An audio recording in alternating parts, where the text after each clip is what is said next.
think your world is safe. It is an illusion. In case you've been living under a rock and you do not know, the sequel to J.J. Abrams' Star Trek is now upon us. Star Trek Into Darkness is now in theaters, finally. Enjoy these final moments of peace. The whole original cast is back with Chris Pine, Zachary Quino, Zoe Saldana, John Cho, just Carl Urban. How good is Carl Urban? He's the best. Here's what let's provide a little context into my world. I have been looking out at this movie like it was going to disappoint me for a long time. And I sat down in that seat and literally think I left my seat like 10 times because I was so excited because this movie rocks so hard. Your commanders have committed a crime I cannot forgive.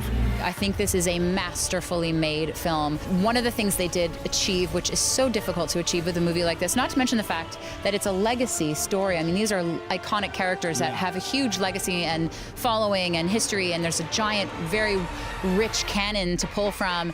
What I think they did so expertly was having all of these little character nuances, all of these little side relationships and little things happening, set pieces, and it all serves the greater good of the story. The needs of the many outweigh the needs of the few. They set up such a rich world with all those characters and all these different things where you're sitting there watching it and you're like, okay, everything I saw in the trailer is over in 20 minutes. Yeah.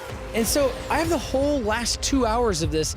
I don't know what's happening. I have no idea where it's gonna go. I request permission to go after him. Starfleet is not about vendetta, Kirk. Maybe it should be, sir. You know, a movie like this can get lost in its set pieces and it can get lost in the visual effects because this is a future imagining of the world of San Francisco and London, and they did such a good job of blending really outlandish visual effects. I mean, completely outrageous visual effects, but still creating something that felt real enough for me to lose myself in. And I was just so along for this ride. It's so intelligently written. The humor is poignant and funny without being saccharine or cloying or contrived. It felt natural. Oh, well now. If isn't Captain James Tiberius perfect here? The conversations felt really organic and really human. They still managed to put so many cute little Easter eggs from the original series in this film. We will not fit. We'll fit! We'll fit! I told you we fit. I am not sure that qualifies. They celebrate the legacy without being a slave to the legacy. For me, right now, this is my favorite movie of the summer so far. Mine too. Everything hit for me. Yeah. Nothing missed. Yeah. Benedict Cumberbatch, his whole thing works for me. He could take a flock of seagulls haircut and make it menacing and also attractive. I mean, at a the flock of same seagulls time. haircut. Now, shall we begin?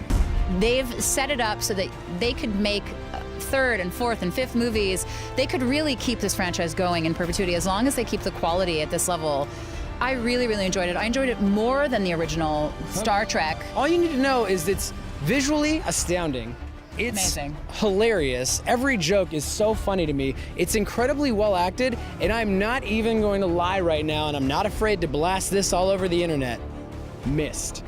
I missed it, because this movie's very emotional. You say that like it's like you don't ever miss. I know, I missed it. I usually You missed. missed. I'm a You mister. missed. Punch it. So Ben, what are you gonna give Star Trek Into Darkness? I'm gonna give it a 9.5. Yeah, it's a 9 for me.